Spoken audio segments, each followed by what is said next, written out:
que le Seigneur puisse nous bénir. C'est vrai que j'aime beaucoup cette assemblée, à la fois par le lien que nous avons avec Gabriel, mais aussi en tant que pasteur d'Argenteuil. Vous savez que Argenteuil a une grande histoire avec Livry-Gargan. Hein. Pendant longtemps, le pasteur Louis Rouanel a été vraiment celui qui a permis que l'église d'Argenteuil soit là. Et donc, quelque part, moi, je suis bénéficiaire du ministère de cet homme de Dieu. Et c'est pour cela, d'ailleurs, quand était venu le moment de vous soutenir, nous avons simplement voulu être rendez-vous. Nous avons juste voulu répondre au rendez-vous de l'histoire. Je n'ai rien fait d'autre. Hein. C'est Dieu qui touche. Parce que quand je vois la somme qui est sortie, je dis, mais le CA, vraiment, il fallait le miracle de Dieu pour que ça sorte, quoi. Et je pense simplement que c'est Dieu qui a touché parce que Dieu vous aime. Dieu voulait vous faire concrétiser votre projet. Donc ne voyez pas cela parce que moi, je n'ai pas cet argent. Hein. Cette semaine, je dois faire une émission sur la foi et l'argent à une chaîne de télé. Et je pense que je vais juste pour leur dire que j'ai la foi, mais l'argent, souvent, ça m'échappe. Je crois que ça va se résoudre rapidement. Donc, mais Dieu vous a fait grâce à vous. Amen. On va ouvrir la parole de Dieu dans le psaume 91.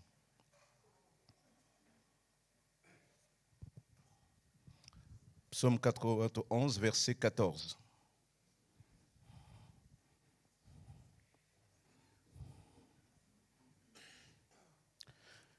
Puisqu'il s'attache à moi, verset 14, je le ferai échapper. Je le protégerai, puisqu'il connaît mon nom. Il m'invoquera et je lui répondrai. Je serai moi-même avec lui dans la détresse. Je le délivrerai et le glorifierai. Je le rassasierai de longs jours et lui ferai contempler mon salut. Amen. Puisqu'il s'attache à moi, je le ferai échapper, je le protégerai, puisqu'il connaît mon nom, je répète, il m'invoquera et je lui répondrai. Je serai, et c'est là vraiment le verset que je veux qu'on retienne ce matin, je serai moi-même avec lui dans la détresse. Je le délivrerai et le glorifierai. Je le rassasierai de longs jours et je lui ferai contempler mon salut. Amen. Amen. Vous savez, on peut avoir fait des études bibliques pendant longtemps. J'ai fait l'internat. Je suis après allé à la fac de Vaud. Mais faire l'exercice de parler au cœur, c'est l'œuvre de l'esprit. Il y a une différence entre parler de la Bible, étudier quelque chose de la Bible et vraiment parler de la part du Seigneur. Et je pense que ça, c'est l'œuvre de l'esprit aussi. Nous allons nous incliner dans la prière et nous allons dire vraiment, Saint-Esprit, parle-moi. Moi, je crois vraiment que Dieu n'est pas le Dieu du hasard, que Dieu est celui qui crée les temps et les circonstances. Je n'avais pas, il y a quelques jours encore, idée que je serais là avec vous. Et je pense que Dieu a conduit simplement pour que je vous partage une pensée que j'ai eu à développer à Argenteuil, mais je pense qu'il nous concerne aussi. Alors, on va vraiment, et tu vas vraiment dire, Seigneur, parle-moi. Prions ensemble. Seigneur, nous te bénissons, Père éternel. Nous te bénissons pour ce que tu es, nous te bénissons pour ce que tu fais. Tu es notre Dieu et tu règnes. Nul n'est semblable à toi. Seigneur, quand tu dis, ta main l'accomplit. Seigneur, tu aimes d'un amour qu'on ne peut mesurer. Nous avons simplement cette expression. Dieu a tellement. Et Seigneur, si nous voulons comprendre la profondeur, nous regardons Jésus à la croix. Seigneur, comment comprendre, ô Père, pour des êtres faits de poussière, tu aies pu permettre que ton enfant quitte ta présence, ton ciel de gloire, pour s'abaisser à l'humanité, pour laisser les humains le torturer, pour mourir à la croix pour nous. Seigneur, cet amour m'échappe. Alors Seigneur, nous voulons simplement accepter ce matin, par la foi, que nous sommes aimés de toi. Parce que notre intelligence ne peut pas concevoir cela. Seigneur, à cause de ton amour, je te prie, Seigneur, ne permets pas que je sois seul devant cet auditoire. Seigneur, tu vois ces hommes et ces femmes qui sont là et qui sont tellement précieux à tes yeux. Tu leur as encore une fois de plus donné ce rendez-vous ce matin pour entendre ta parole, pour t'entendre leur parler. Et Seigneur, tu sais combien je suis dans la crainte et le tremblement, comme dit l'apôtre Paul. Parce que si ton esprit ne parle pas, alors Seigneur, nous faisons un exercice inutile. Seigneur, nous ne sommes pas là pour briller, mais nous sommes là pour que, Père éternel, ton nom soit glorifié. S'il te plaît, Seigneur, s'il te plaît, Saint-Esprit, ne me soumets pas à cet exercice seul, mais précède-moi dans les cœurs. Touche les vies, touche-les. Seigneur, s'il te plaît, regarde ces personnes qui ont besoin de toi. Regarde ces personnes qui passent par toutes sortes de situations. Regarde ces personnes qui cherchent des réponses. Seigneur, non pas à moi, mais à ton nom donne gloire. Ô Saint-Esprit, glorifie le nom de Jésus au travers de la parole. Oins-moi, communique-moi des paroles de connaissance. Communique-moi ce que toi seul sais, afin que les cœurs puissent être édifiés par toi. Saint-Esprit, touche ces cœurs, Père éternel, pour que, en recevant véritablement de toi, Père éternel, ils puissent sortir de ce lieu et dire, oui, Dieu m'a visité. Dieu m'a donné à nouveau de l'espoir. Je sais que mon Rédempteur est vivant. Je sais qu'il va se lever le dernier. Saint-Esprit, produis cela. Convainc dans les cœurs, afin que le Père soit glorifié dans le Fils, par la puissance de ton action dans les vies et dans les cœurs. Je prie dans le nom puissant de Jésus. Amen. Amen. Amen. Le titre de mon message, c'est « Et pourtant, il était là. » Et pourtant, il était là. Je ne sais pas si vous êtes comme moi, mais ça nous arrive parfois de passer par des moments où on a l'impression d'être seul. Souvent, l'adversité est même oppressante. Et on a l'impression que quand on prie, c'est comme si nos prières, comme un écho, nous reviennent et ne vont pas plus loin parce que nous ne voyons pas autour de nous cette réponse. Parfois, nous sommes soumis à des grandes décisions et nous ne savons pas comment faire. Nous disons, Seigneur, tu n'as pas été là. Et pourtant, il était là. Et parfois, nous avons vécu ces choses-là. Quelque temps après, quelques semaines, quelques mois, quelques années après, on s'est rendu compte que Dieu avait toujours été là. Mais cela n'empêche pas que lorsque nous passons à nouveau dans l'épreuve, de parfois remettre en question cette idée de la présence de Dieu. Seigneur, est-ce que toi, tu es toujours là? Et ce matin, Dieu te dit simplement, et pourtant, j'étais là. Et pourtant, j'étais là. Ce message est pour ces personnes qui, à un moment donné, vivent tellement dans la difficulté et on vient même à dire, mais est-ce que même Dieu existe? Est-ce que Dieu peut permettre cela? Et Dieu te dit ce matin, et pourtant, j'étais là. Ce message est une confession, une invitation à confesser que même si je ne comprends pas tout, Dieu est là. Amen. Oui, Dieu est là au-delà de tout ce que tu peux ressentir. Dieu est là au-delà de ce que tu peux voir. Dieu est là au-delà de ce que tu peux entendre. Dieu est là dans l'épreuve. La particularité de notre Dieu, c'est qu'il dit « Je serai moi-même avec lui dans la détresse ». Vous entendez l'expression de ce psaume? Je serai moi-même avec lui. Dieu ne dit pas « J'enverrai quelqu'un d'autre ». Moi-même, je serai avec lui dans l'épreuve. Je le délivrerai. Dieu est là. Et j'aimerais simplement voir à travers de 5 personnages bibliques combien Dieu est là plus qu'on ne le croit. Et qu'en sortant dans ce lieu, tu puisses être convaincu pour ta propre vie que Dieu est là. Seigneur, je ne comprends pas tout, mais je confesse que Dieu est là. Parce que si tu ne confesses pas que Dieu est là dans ta vie, alors à ce moment-là, tu risques de prendre de mauvaises décisions. Lorsque nous voyons dans la parole de Dieu des hommes comme Saül, lorsque l'épreuve venait, lorsque l'adversaire venait de plus en plus, ils ont douté que Dieu était là. Ils ont pris des décisions qui l'ont fait perdre leur statut. Et pourtant, Dieu est là. Peut-être tu es là avec tes enfants, c'est très compliqué avec les enfants. Tu ne sais pas quoi faire, tu es complètement dépassé. Et tu te dis, Seigneur, comment je vais faire? Je veux simplement te dire ce matin, Dieu est là. Tu es là dans ton travail, il y a une oppression, il y a des choses que tu ne comprends pas. Pourtant, tu agis bien. Mais ces personnes-là, c'est tout le temps des coups tordus derrière. Et il y a des fois, ça continue, ça persiste. Et tu te dis, mais Seigneur, est-ce que tu es là? Et Dieu te dit encore une fois de plus ce matin, je suis là. Parce que je ne suis pas là quand tu me ressens seulement, Je suis là même quand tu ne me ressens pas. La présence de Dieu dans nos vies ne dépend pas de notre ressenti. Parfois nous disons Seigneur, et nous aimons cela.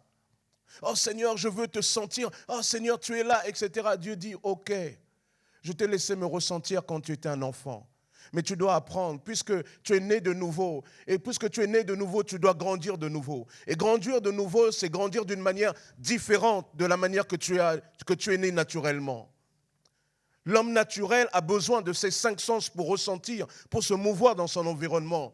Mais parce que tu es né de nouveau, tu dois grandir de nouveau. Et grandir de nouveau, cette nouvelle créature doit apprendre à se fier non plus dans les sens, non plus dans les capacités de l'homme naturel, mais celui de l'homme spirituel, qui est Seigneur, tu l'as dit, alors cela va être. Tu dois apprendre à ne plus marcher par la vue, mais tu dois apprendre à marcher par la foi. Est-ce que tu es là, Seigneur? Et je veux juste te dire que Dieu était là. Le premier des personnages, c'est Esther. La Bible nous parle de cette jeune fille, une jeune juive, dont une main invisible va diriger à la capitale de Suse, capitale de l'empire des Mèdes et des Perses. Une main invisible va l'emmener dans ce territoire, un pays qui n'est pas le sien. Et là-bas, elle va être couronnée impératrice, à la place d'une impératrice qui a été désavouée. Elle comprendra plus tard, en fait, que si elle a été couronnée à la tête de cet empire, c'est parce que simplement Dieu avait le but d'arrêter la folie meurtrière d'un homme, nouveau premier ministre, Haman, qui voulait provoquer le plus grand des génocides juifs de l'époque. Dieu avait vu cela. Alors, Dieu avait choisi Esther par tout un concours de circonstances. Dieu était là. Si vous regardez, si vous étudiez de plus près la Bible, vous allez vous rendre compte que le livre d'Esther est le seul livre de toute la Bible où le nom de Dieu est terriblement, totalement absent. Il n'y a pas de nom de Dieu. Il n'y a pas le mot Dieu dans le livre d'Esther. Et pourtant, ce livre est dans la Bible pour dire quoi? Que Dieu n'attend pas qu'on prononce son nom parfois pour agir dans nos vies. Ce n'est pas parce qu'on ne dit pas Dieu que Dieu est absent. Dieu avait vu que dans les temps à venir, il y avait l'ambition terrible d'un homme qui allait vouloir exterminer son peuple. Alors, qu'est-ce qu'il va faire? Il va utiliser cette fête que ce roi Assyrus va organiser. Il va utiliser le fait qu'à un moment après, au bout de ces festivités, après 180 jours de fête et 7 jours de festivités de fin, il va demander à voir la reine. Parce que la reine, c'était la plus belle femme de l'Empire. Mais elle va refuser parce qu'elle était trop moderne pour l'époque. Non, mais je ne veux pas aller là-bas parader, quoi. Mais à l'époque, c'était trop moderne, ma petite. Et le roi, on va rapporter au roi que la reine ne veut pas venir. Et lui, il va dire quoi? Elle ne veut pas venir. Il dit qu'elle est fâchée, mais ça ne s'arrête pas là. Les princes vont dire, hé, roi, si tu le laisses faire là, mais nous, quand on va rentrer chez nous, les femmes, là, elles vont faire quoi? Ce n'est pas possible. Il faut que tu règles ça. Il va désavouer la reine. Et il va choisir une nouvelle reine. Il va faire venir les femmes de l'ensemble de son royaume, qui nous a dit qu'il s'étendait de l'Inde jusqu'en Éthiopie, etc. Et Esther va être là. Et il nous a dit que lorsqu'il va voir Esther, il va tomber amoureux. Il va dire, oui, c'est ça, c'est elle qu'il me faut. Et Esther va être établie reine, etc. Il va y avoir un concours de circonstances qui font que le roi, il va y avoir un complot contre lui. Et il va échapper à ce complot grâce au cousin d'Esther, Mardoché. Et un jour, alors que le roi avait des insomnies, il va se réveiller, il va prendre connaissance de tout cela. Mais c'était aussi au même moment où il y avait ce Haman. Haman C'était quelqu'un qui aimait la gloire, ambitieux, imbu de lui-même. Il va trouver qu'à un moment donné, le cousin d'Esther, Mardochée, qui était aussi dans le palais, ne l'avait pas honoré comme il devait être honoré. Alors non seulement il va décider de régler le compte de Mardochée, mais de régler aussi le compte de tout le peuple dont est issu Mardochée.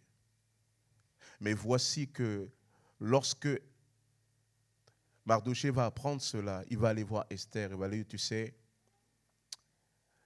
il y a un projet d'extermination, il faut que tu parles au roi.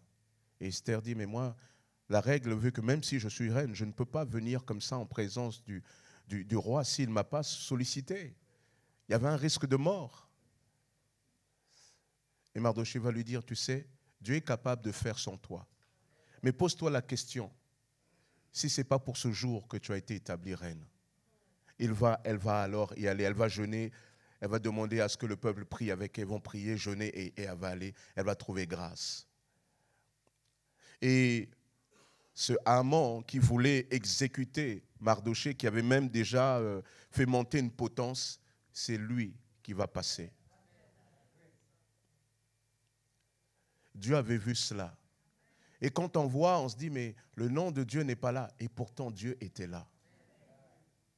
L'histoire d'Esther, c'est pour les personnes qui, à un moment donné, se disent, mais Seigneur, je suis dans un environnement, ces gens, c'est des païens, ils ne parlent pas de toi. On a l'impression que Dieu, là-dedans, on n'en parle pas. Et pourtant, Dieu est là. Et pourtant, Dieu est là. Dieu n'attend pas qu'on donne son nom. Frères et sœurs, c'est comme dans la prière. Si Dieu attendait qu'on prie pour tout ce dont nous avons besoin, pour toute notre protection, si Dieu attendait ça pour agir, on serait très très mal. Il y a des personnes qui pensent que parce qu'elles prient, d'une certaine manière, c'est à cause de leur prière que Dieu les protège. Dieu ne te protège pas à cause de ta prière. Dieu te protège parce qu'il t'aime. Dieu te protège parce qu'il voit l'invisible. La prière que tu fais, ça te permet de rentrer dans ton identité d'enfant de Dieu, de t'approprier ce que le Seigneur a pour toi. Mais avant même que beaucoup de choses viennent dans ta tête, Dieu les connaît déjà. Et Dieu souvent a anticipé. Il est très important de comprendre que lorsque nous allons quelque part, lorsque nous allons même dans un entretien, nous avons besoin de comprendre que notre vie est entre les mains de Dieu. Que Dieu anticipait tout. Amen. Seigneur, je vais dans un environnement, on ne parle pas de ton nom, mais je comprends que tu es là. Amen. Dieu est là. Puisqu'il s'attache à moi, je le ferai échapper.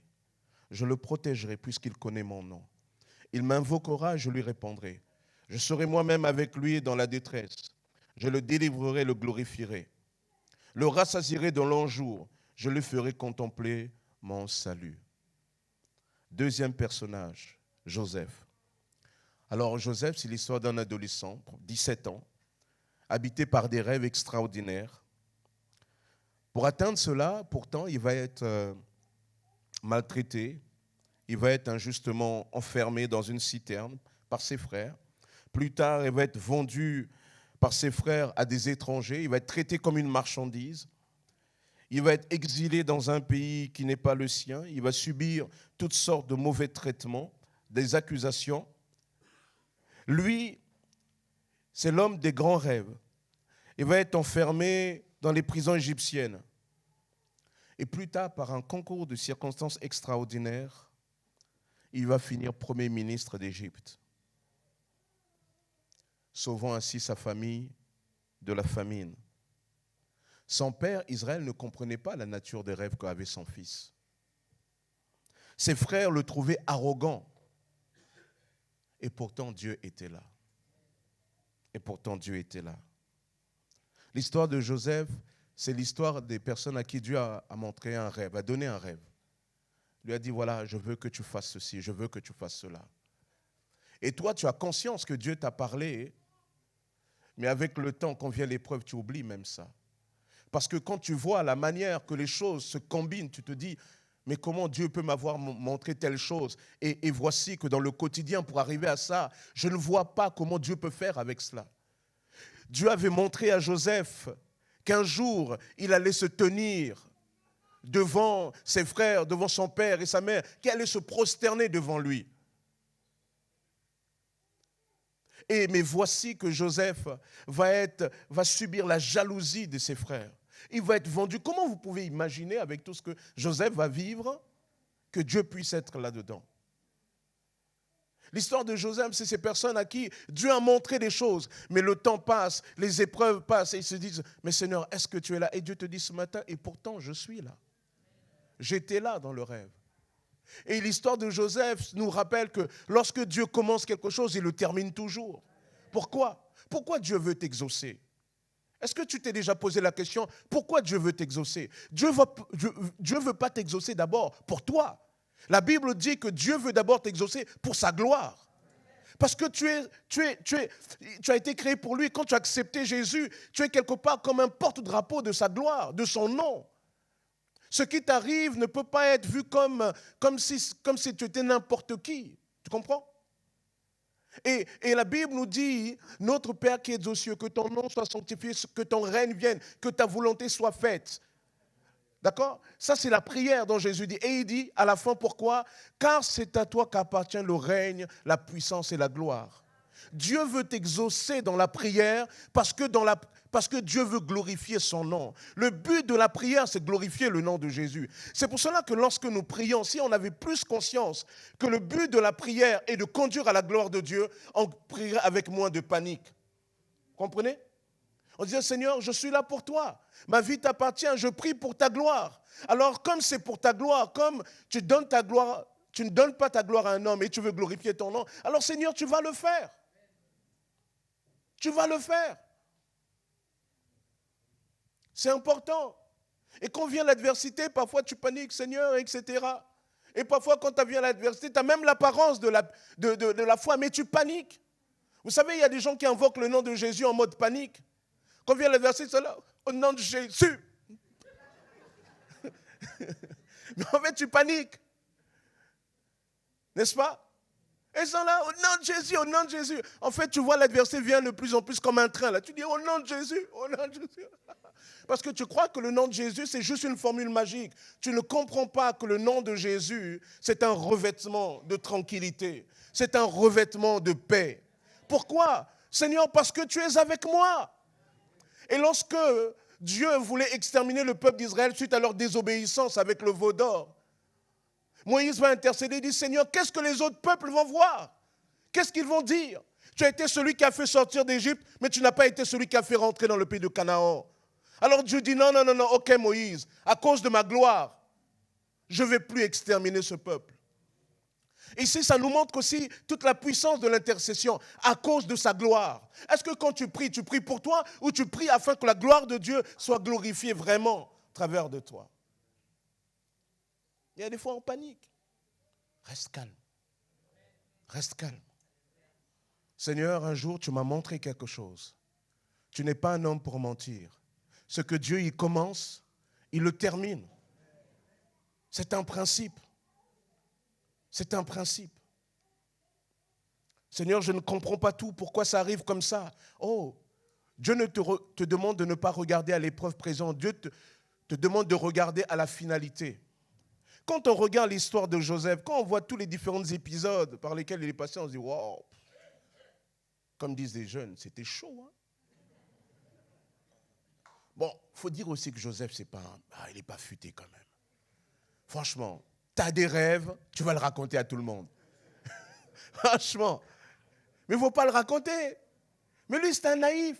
Lui, il croyait qu'il était en terrain apaisé, que ses frères l'appréciaient. Il dit, hé les gars, j'ai fait un rêve super. Ouais, c'était génial. Ouais, je dormais, vous savez, il y avait des gerbes qui vont nous représenter. Et moi, ma gerbe était là au centre, les vôtres se sont inclinés. Ouais, c'était génial. Les frères, ils l'ont fait un peu à l'africaine, quoi. Ils ont dit, non, mais lui, là, le petit, là, il se prend pour qui, là? Parce qu'à l'époque, c'est ces cultures-là, la culture de respect de l'aîné. Chez nous, tu peux avoir tout l'argent que tu veux, mais l'aîné, c'est l'aîné. J'ai un jeune oncle, il a 1 an de moins que moi. Mais quand je suis à côté, je l'appelle tonton. Parce que c'est tonton. Et lui, il vient, oui, Dieu m'a montré. Et au lieu de te taire, il continue, va voir papa. Papa, maman, j'ai fait un rêve. La lune il y avait plein d'étoiles là, et il y a la lune et le soleil se prosternaient. Et le père lui dit, non mais oh, ça va, hein? Je crois que ton père et moi, ta mère et moi, on va se... Bon, il n'était pas futé, quoi. Naïf, il va raconter. Et eux, ils disent, bon, ben, un jour, il passait, il a dit, hey, regardez le maître rêveur, on va s'occuper de lui. On va le réveiller. Ils l'ont pris, ils l'ont maltraité, ils l'enferment dans une citerne. Ça ne ressemble pas à quelqu'un à qui Dieu a fait des grands rêves. Après, ils veulent le mettre à mort. Ça ne ressemble pas à quelqu'un pour qui Dieu a des grands rêves. Et il y en a un qui intercède, dit non, c'est quand même notre frère, on ne peut pas le tuer quand même. Il dit, ouais, bon, allez, il y a des marchands ismaélites qui passaient, alors, vendons-le. Ça ne ressemble pas à quelqu'un pour qui Dieu a fait de grands rêves. Il est emmené en Égypte. Il arrive là, chez Potiphar. Ah bon, c'est vrai, esclavage, mais au moins dans de belles conditions, quoi. J'ai ma petite chambre à moi. En plus, il obtient la gouvernance de la maison de Potiphar. Mais Joseph, il était beau gosse. Et la femme qui était dans la maison, là, vous savez, parfois on dit des hommes, oui, les hommes, il y a des femmes dangereuses. Il y a des femmes dangereuses, hein. Quand tu vois déjà comment elle vient vers toi, tu dis déjà, ah. Mon fils, il dit, comment il appelle ça? Les femmes comment? ODC. Occasion de chute. Mon fils, il me dit, papa, ça, la fille là, c'est une ODC. Je dis, qu'est-ce que ça veut dire? Occasion de chute.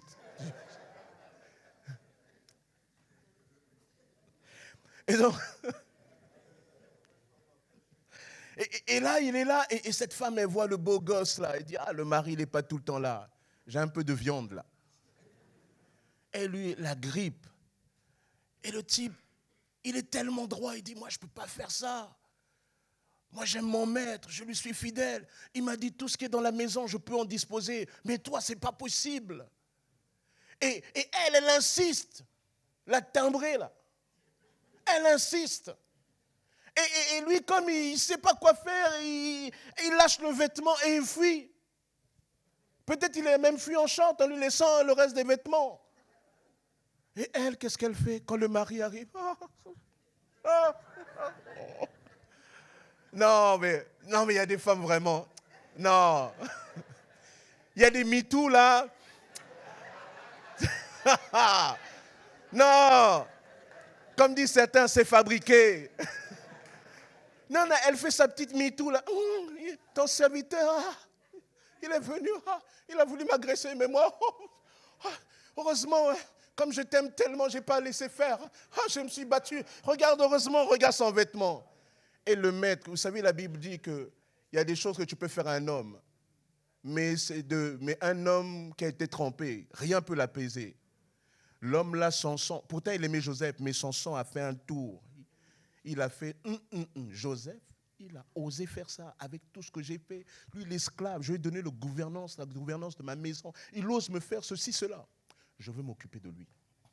Il l'a mis en prison injustement. Ça ne ressemble pas à un homme pour qui Dieu a fait des rêves. Et là encore, quand même dans la prison, il y a quand même une forme de prospérité. Il commence à gérer. Et là, un jour, 2 bonhommes arrivent, serviteurs de Pharaon.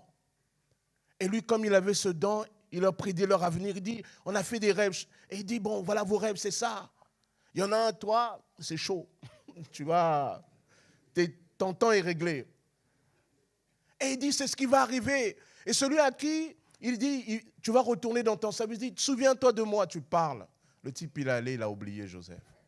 Ça ne ressemble pas à quelqu'un pour qui Dieu a donné des rêves.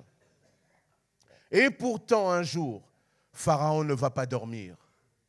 Il va faire un rêve extraordinaire. Il va aller voir tous ces magiciens, parce qu'à l'époque, les gouvernants, vous avez des spécialistes, il y avait des magiciens, c'était comme ça. Hein. En fait, on en a même en France, mais c'est simplement qu'on essaie toujours de croire que tout est rationalisé dans la gestion du pays. Et il fait venir, il dit, voilà, j'ai fait un rêve, voilà, j'ai besoin de l'interprétation. Et ces gars hypocrites, il dit, non, raconte tout le rêve, on va t'expliquer. Il dit, non, si Dieu est avec vous, dites-vous le rêve. Et il ne pouvait pas. Et on lui dit, mais il y a quelqu'un là, dans la prison, tu sais. Ce serviteur dit, il y avait quelqu'un dans la prison, quand même, hein, il avait le don d'interpréter d'une manière pointue et c'est ce qui est arrivé. On fait venir Joseph. Et Joseph lui dit, voilà, tu as rêvé, voici en fait ce que Dieu te montre. Dieu te montre simplement qu'il va y avoir des temps de disette dans nos pays. Il va y avoir une sécheresse. Ça va attaquer les champs, etc. La nourriture va venir à manquer. Mais il va aussi y avoir des temps de prospérité. Et là, le roi dit, mais qu'est-ce que je dois faire? Joseph lui dit, ce que tu dois faire, tu dois simplement, pendant que tu dois épargner pour les temps difficiles. Il dit, mais qui je dois choisir pour faire ça? Ça, c'est toi. Il dit, mais je vois personne d'autre que toi. Cet homme qui était au plus profond de la prison, il va l'établir Premier ministre. Tu vois, toi tu regardes ta vie par rapport à ce que tu vis là. Et tu te dis, mais Seigneur, comment tu peux être là? Joseph, qui aurait cru? Tu ne dois pas juger ce que tu es à partir de tu ne dois pas juger ce que Dieu veut faire avec toi à partir de ce que tu vis aujourd'hui. Amen. Joseph, regarde-le. Et pourtant, oui, Dieu sait, c'est dur. Mais tu vois, tout ce parcours-là de Joseph, en fait, c'était tout simplement la manière que Dieu mettait son projet en marche. Nous voulons toujours que Dieu mette son projet en marche dans nos vies avec plein de Alléluia. Seigneur, comme tu m'as montré, allez, tout va aller, François. Seigneur, tu m'as montré un jour que je vais être directeur, ou que tu m'as montré qu'il va y avoir telle grande bénédiction. Ça y est, etc. On croit que tout va aller bien. Oui, alléluia, ça va frère, oui, tout va bien, Dieu est au contrôle. On croit que tout va toujours être comme ça. Et on oublie que Dieu se donne le droit aussi de préparer les choses au travers de l'épreuve. C'est toi qui dois l'intégrer. Et parfois, nous chrétiens, nous vivons mal parce que nous ne comprenons pas que Dieu se sert aussi de l'épreuve. Dans l'épreuve, au lieu de complètement tout lâcher, dis-toi, Seigneur, je crois que tu es en train de faire quelque chose pour moi. Amen. Dieu se sert aussi de ça. Amen. Troisième personnage, Moïse. Moïse, c'est l'histoire d'un bébé, d'un petit garçon qui est là, un petit garçon de 3 mois dans une corbeille de jonc qui est mis sur le fleuve, certainement le Nil, qui est mis à l'abri parce que Pharaon a entendu une prophétie que chez les Hébreux, ce peuple qui était sous l'esclavage, il allait naître un Messie qui allait bientôt arriver, alors il va décider de faire tuer les bébés hébreux. Et Moïse va être mis en secret. Et quand vous voyez ce bébé là, cette caisse, regardez cette caisse là, imaginez cette caisse. Qui aurait cru que là, dedans, se cachait celui qui allait apporter, qui allait influencer la législation de tellement de pays avec les 10 commandements? Qui aurait cru que dans cette corbeille se cachait celui dont Dieu dira: il ne s'est plus levé en Israël de prophète comme Moïse que l'Éternel connaissait face à face. Il est incomparable pour tous les signes et prodiges que l'Éternel l'envoya faire au pays d'Égypte, contre le Pharaon, contre ses serviteurs et contre tout son pays. Et pour les actes très redoutables que Moïse accomplit à main forte sous les yeux de tout Israël. Qui aurait cru que dans cette corbeille-là, il se cachait quelque chose? Et pourtant, Dieu était là. Dieu était là. L'histoire de Moïse, c'est l'histoire des difficultés dans les commencements. C'est pour ça que la Bible dit: ne méprisez jamais les petits commencements. Les petits commencements. Quand tu vois Moïse, donc, tu dis: ah, c'est plutôt mal parti. Parce qu'ils l'ont mis, elle observait de loin la petite sœur pour voir ce qui arriverait. Mais il suffisait d'un jeu de courant et c'était fini. Et pourtant, Dieu était là. Parfois, ton histoire peut mal commencer. Et tu te dis: mais Seigneur, est-ce que tu es là avec moi? Et Dieu te dit: eh non, je suis là. Souviens-toi de Moïse. Je suis là. Je suis là. Et c'est important de le réaliser. Et pourtant, Dieu était là avec Moïse, et Moïse va devenir l'expression même de la loi. Lorsque Jésus est transfiguré, il est dit qu'il y avait là Moïse et Élie qui s'entretenaient avec lui concernant sa mort. En fait, Moïse illustrait la loi et Élie le prophète. Vous voyez? Mais ce Moïse, il a commencé dans une corbeille là et c'était pas bien engagé. C'est pour cela que lorsque tu remets les petits commencements entre les mains de Dieu, tu dois le laisser faire, tu dois t'attendre à lui, tu dois vraiment... Tu vois? Parce que pour Moïse, vous comprenez? C'est pour ça qu'il ne faut jamais mépriser ce qui est petit. Même dans beaucoup de domaines, même dans nos églises. Parce que c'est vrai qu'il y a des fois, par exemple, certains vont commencer dans le chant. Bon, il y a des gens qui sont souvent une haute opinion de leur voix. Vous connaissez ça? C'est-à-dire les chanteurs de salle de bain. Ouais, ils sont là dans leur salle de bain, ils sont là. Ah, ça c'est Whitney Houston, le Seigneur qui m'a donné. Et ça c'est ta conviction.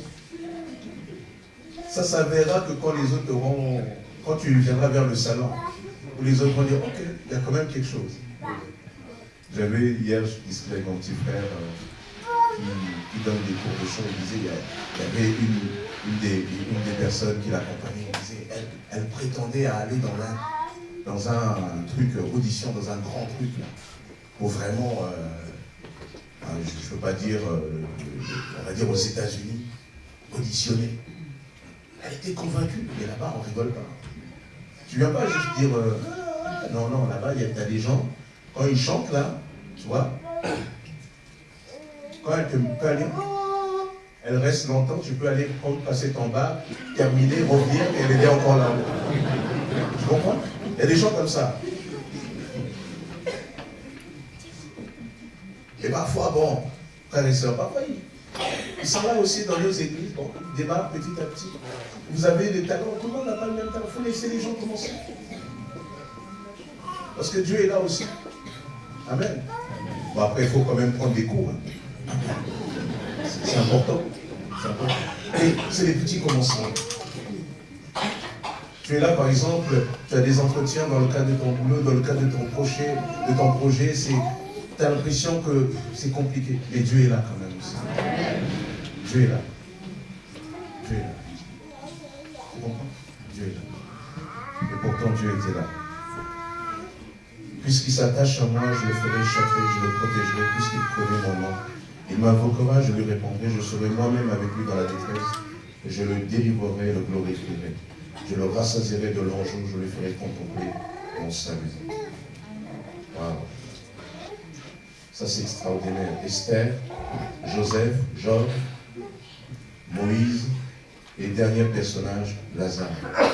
Ah, moi, c'est l'histoire de Lazare, c'est un livre. C'est vraiment pour moi le livre, c'est vraiment un de mes personnages préférés dans le Nouveau Testament. L'histoire de Lazare, c'est l'histoire d'un des rares amis de Jésus. La Bible nous dit qu'il va tomber malade et les sœurs de Lazare, Marthe et Marie, ont envoyé des émissaires dire à Jésus, ton ami, celui que tu aimes, pour bien appuyer, est malade, il faut que tu viennes. Mais Jésus ne va pas venir tout de suite.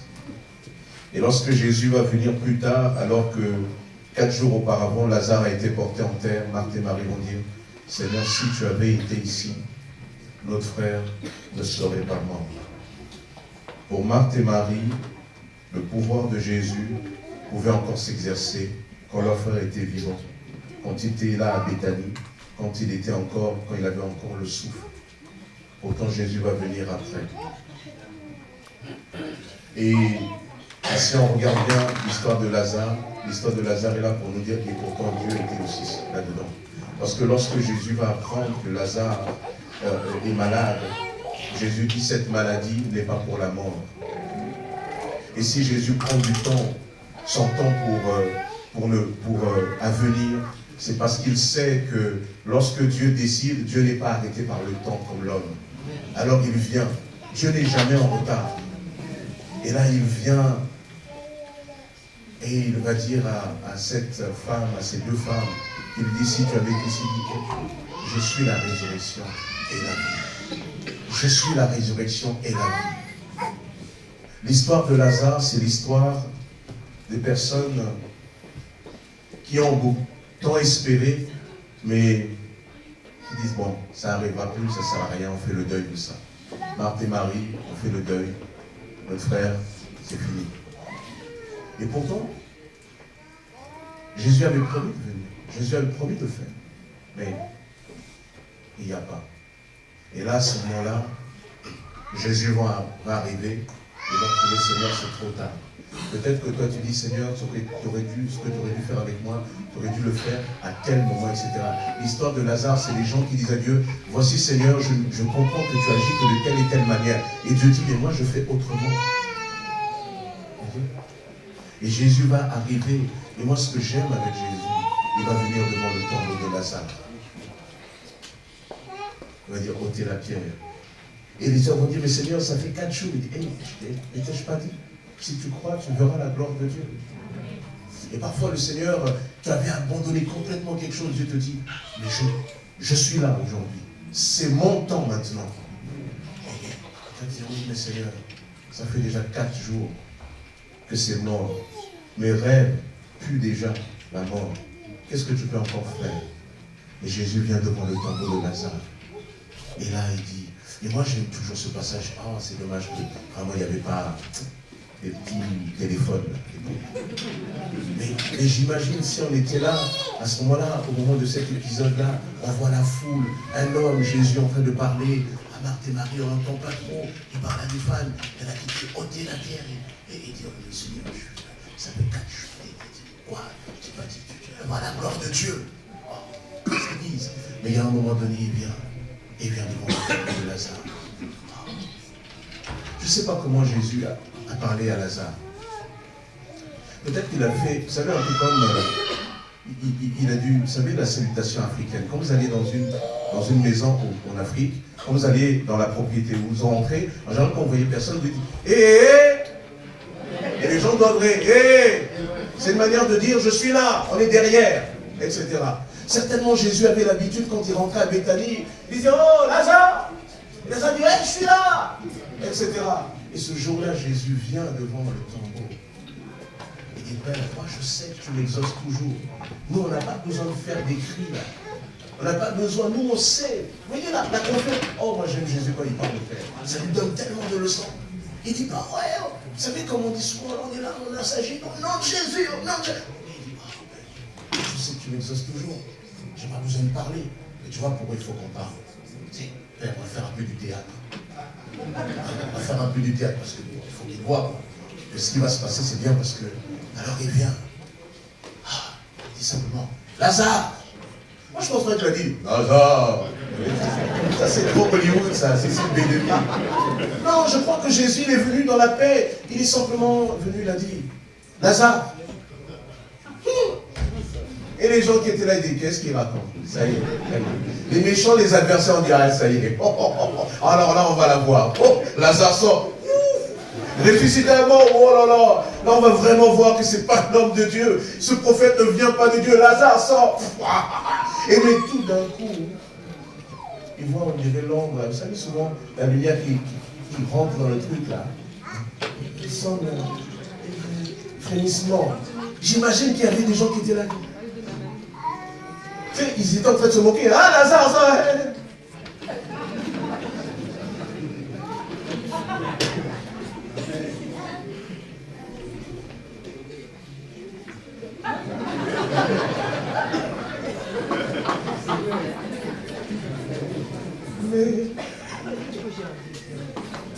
Mais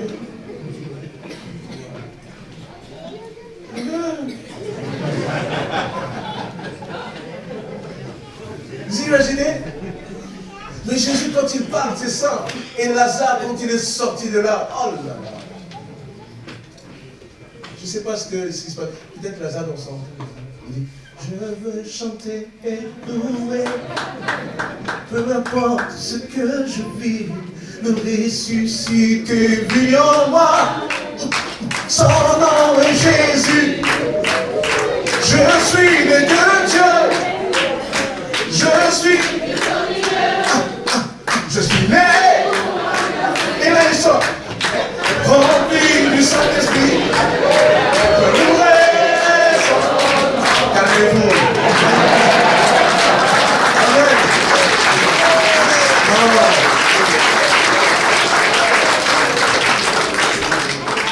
Non, les gens, quand ils regardent la télé, ils se croient que Lazare est sorti. Et Jésus dit, enlevez-les la bordelle. Non.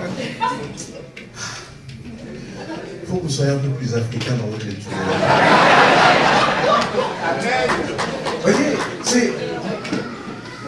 Et pourtant, si tu avais été ici,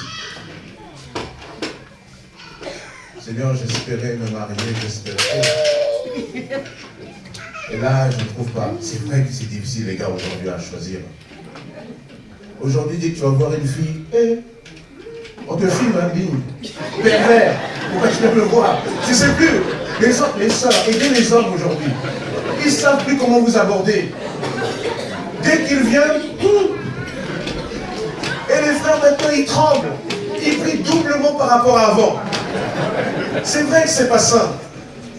Et souvent, tu es là, tu attends, Seigneur. Juste en parenthèse, les gars. Tu sais, quand tu es amoureux, il y a un moment donné, il faut sauter le pas. Il faut sauter. Ouais, mais pasteur, si je me prends un râteau, c'est pas grave. C'est mieux qu'une fourchette. Mais il faut y aller. Ah oui. Tu vas te prendre des râteaux. Tu sais, tu dois concevoir que quand on aime, on doit accepter aussi qu'il peut y avoir de la souffrance en face. Dieu nous a tellement aimés qu'il a accepté qu'il y ait de la souffrance. Il y a des fois, tu aimes, il faut y aller. Je ne sais pas si je parle à un gars là, mais... Il faut y aller, frère. Dans les semaines à venir, on va voir. Pasteur, j'aimerais te parler. Parce qu'elle est là, Seigneur, on a marre, mais pourquoi tu m'as parlé, mais pourquoi il ne vient pas? Il faut y aller. Bref, vous comprenez ce que je veux dire? Tu as espéré et tu te dis, oh Seigneur. Mais Dieu est là. Dieu est là. Moi, je regarde même les personnes, parfois même au niveau des enfants. Nous avions un couple à l'église, ils sont mariés il y a 2 ans comme ça, et ils sont venus me voir, ils étaient complètement attristés, ils avaient fait une fausse couche. La femme était vraiment abattue, je les ai visités à la maison. Et j'ai exhorté, je dis, mais bon, le Seigneur est avec toi, le Seigneur veut faire du bien, le Seigneur, voilà. Ne croyez pas que parce que c'est arrivé, il n'y a plus rien à espérer. J'aurais partagé notre expérience à mon épouse et moi, où il y a eu 2 fausses couches, etc. Et donc, j'ai dit, voilà, demeure dans la prière. Et après, chaque fois que je les voyais à l'église, je dis, c'est bon, croyez. Et après ce temps passé, et une fois, elle est venue me voir. Elle m'a dit, pasteur, vaut mieux qu'une femme vous dise ça elle-même. Parce que quand c'est vous qui dites, tu sais, quand tu dis à la sœur, ma sœur, t'es enceinte? Non.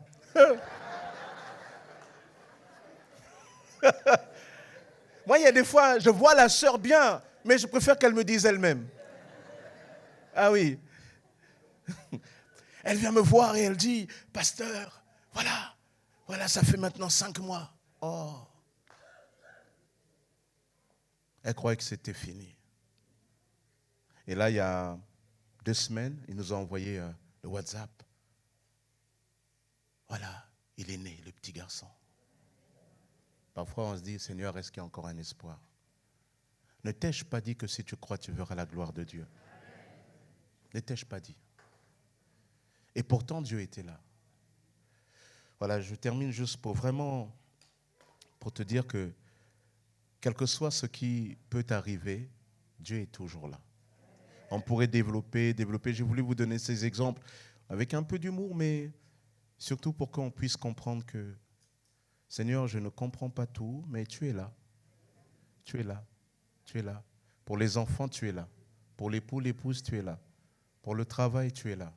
Seigneur, pour les papiers, tu es là. Combien parfois, on a parfois des frères et sœurs d'origine étrangère et qui souvent arrivent à la préfecture, on a l'impression que c'est vraiment la croix et la bannière, quoi. On nous parle de dossiers, on attend depuis 6 mois, 10 mois. Crois que Dieu est celui qui te bénit. L'administration française peut être difficile, mais elle ne sera jamais plus difficile que Dieu. Dieu est le Dieu, Dieu gère les dossiers de l'impossible. Toi, tu gères le possible. Dieu, il gère les dossiers de l'impossible. Crois que Dieu est dedans. Quand je partageais ce message à Argenteuil, j'aurais parlé un jour d'un dossier. Dieu m'a conduit comme ça et un frère dit, mais pasteur, si vous saviez comment Dieu m'a parlé, effectivement, j'avais aussi un dossier. Bref, Dieu a agi. C'est très important de réaliser cela. Amen. On va se recueillir, si vous voulez bien. Et on va juste écouter ce chant qui nous dit, il est avec moi dans le feu. Et tu vas réfléchir à ta propre situation. Et tu vas dire, Seigneur, moi je crois que tu es là. Méditons ensemble ces paroles.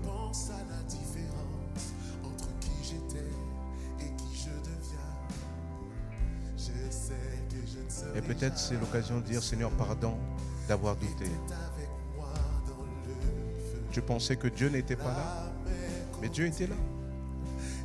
Dieu était là. Et Dieu est là. Alors remets-toi complètement au Seigneur.